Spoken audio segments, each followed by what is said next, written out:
अभी तो सिर्फ वंदे मातरम के टुकड़े किए गए हैं। क्या अगला नंबर भारत का होगा? आइए हम आपको बताते हैं पूरी सच्चाई। दोस्तों, आज मेरी आपसे यह प्रार्थना है कि मेरी वीडियो पूरी देखना, क्योंकि जो आज खुलासे मैं करूंगा वो शायद आपने कभी कहीं पढ़े या सुने नहीं होंगे, और इन तथ्यों को सुनकर आप खुद सोचने पे मजबूर हो जाएंगे कि क्या आज तक जो आपने सोचा या समझा वो सही था या गलत। अक्टूबर 1937 में कांग्रेस कार्य समिति ने वंदे मातरम के केवल पहले 2 अंतरे गाए जाएंगे यह निर्णय लिया, और इस फैसले के ठीक 10 साल बाद 1947 में भारत का बंटवारा हो गया। एक पाकिस्तान बना और एक हिंदुस्तान। पर आपने कभी ध्यान दिया, हिंदुस्तान के 2 टुकड़े नहीं 3 टुकड़े हुए थे। 1947 में भारत का बंटवारा 3 हिस्सों में हुआ था, पाकिस्तान, हिंदुस्तान और पूर्वी पाकिस्तान। हिंदुस्तान में हमेशा यही पढ़ाया गया कि हिंदुस्तान के सिर्फ 2 टुकड़े हुए हैं, हिंदुस्तान और पाकिस्तान। लेकिन सच्चाई थी कि हिंदुस्तान के 2 नहीं 3 टुकड़े हुए, हिंदुस्तान, पाकिस्तान और बांग्लादेश। पहले इसे पूर्वी पाकिस्तान कहा जाता था। इतिहास की सच्चाई जानना हर भारतीय का अधिकार है। फिर क्यों इतिहास में हमें गलत पढ़ाया गया कि हिंदुस्तान के सिर्फ 2 टुकड़े हुए हैं, एक पाकिस्तान और एक हिंदुस्तान, जबकि टुकड़े 3 हुए थे, हिंदुस्तान, पाकिस्तान, पूर्वी पाकिस्तान। पूर्वी पाकिस्तान को आज बांग्लादेश कहा जाता है। पर दोस्तों, असली सच्चाई तो अब हम आपको बताएंगे, जिसे सुन के आपकी आंखें फटी की फटी रह जाएगी, क्योंकि आज तक आपने कभी इन तथ्यों पर ध्यान दिया ही नहीं होगा। दोस्तों, सब यही कहते हैं कि हिंदुस्तान के 2 टुकड़े हुए, एक मुसलमानों को मिला और एक हिंदुओं को। पर दोस्तों, ये सच नहीं है। सच क्या है हम आपको बताते हैं। पूरी सच्चाई जानकर आप हैरान हो जाएंगे। दोस्तों, सच ये है कि मुसलमानों को तो मिले 3 देश, पाकिस्तान, हिंदुस्तान, बांग्लादेश। यानी 1947 से आज तक मुसलमानों को मिले 3 देश और एक पहचान की राजनीति। सच्चाई जानिए, आंखें खोलने वाले तथ्य है ये सब। दोस्तों, हिंदुओं को तो एक भी देश पूरा नहीं मिला। हिंदुस्तान भी हिंदू राष्ट्र नहीं बनाया गया, बल्कि यहाँ पे सभी मजहबों को जगह दी गई और मुसलमानों को खास तौर पर वीआईपी बना के रखा गया। दोस्तों, मैं ऐसा क्यों कह रहा हूँ, इसके 4 कारण मैं आपको बताता हूँ। पहला कारण, पिछले 79 साल से आज तक हिंदुस्तान में हिंदुओं का धर्मांतरण किया जा रहा है। दूसरा कारण, पिछले 79 सालों से हमारे मंदिर आज भी आज़ाद नहीं हो पाए हैं। आज भी वहाँ मुगलों द्वारा मंदिर तोड़ के जो मस्जिदें बनाई गई वो है।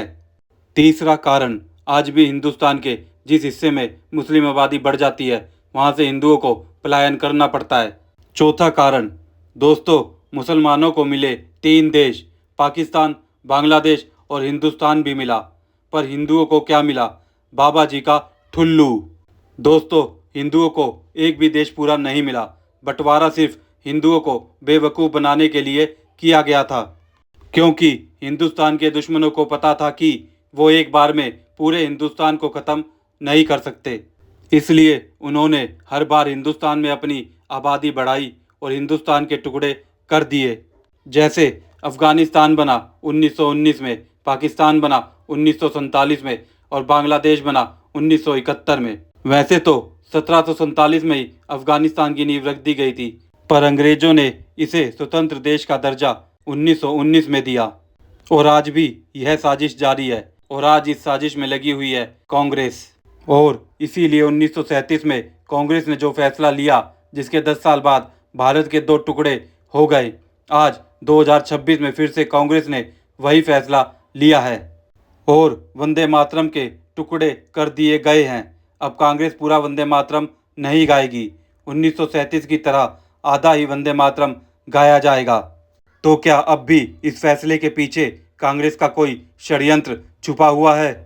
कांग्रेस ने 1937 वाला फैसला दोबारा दोहराया और कहा कि हम वंदे मातरम के 2 ही अंतरे गाएंगे। कांग्रेस का कहना है कि बाद के अंतरों में देवी देवताओं की वंदना है, जिससे मुस्लिम भाइयों की आस्था खराब होती है या आहत होती है, इसलिए हम नहीं गाएंगे। और इन्होंने मुस्लिम भाइयों का साथ देने का निश्चय किया।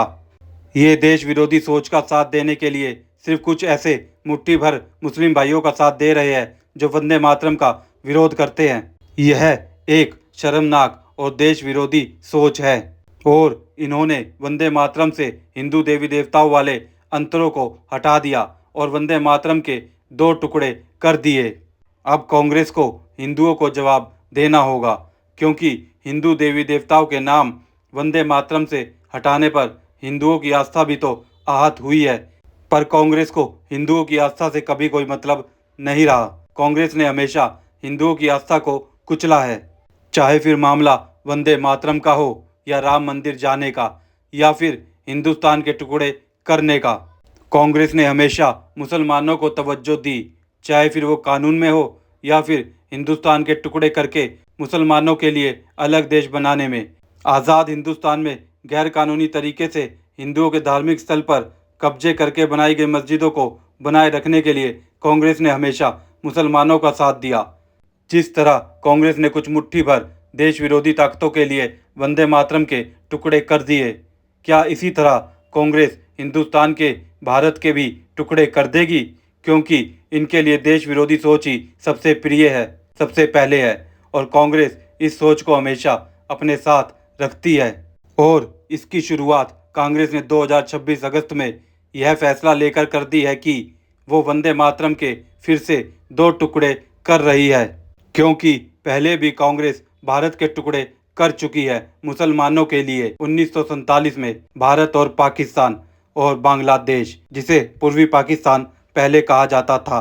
अब आगे का इनका षड्यंत्र क्या होगा, यह आप खुद ही समझ सकते हैं। अभी तो वंदे मातरम को तोड़ा गया है, अब क्या आगे यह देश को एक रख पाएंगे? क्या अगला निशाना भारत होगा? क्या कांग्रेस देश को टुकड़ों में बांटने की साजिश कर रही है?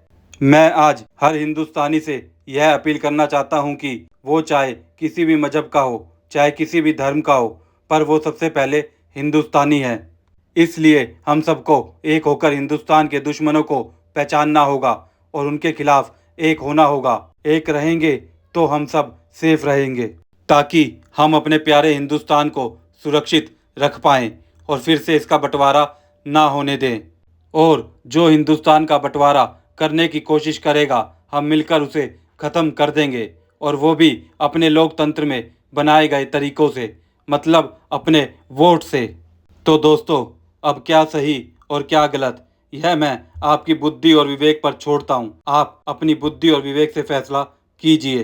तो दोस्तों, फैक्ट्स टू नो का तात्पर्य सिर्फ इतना ही है कि आप सच जानिए और सही जानिए। जय हिंद, जय भारत, वंदे मातरम।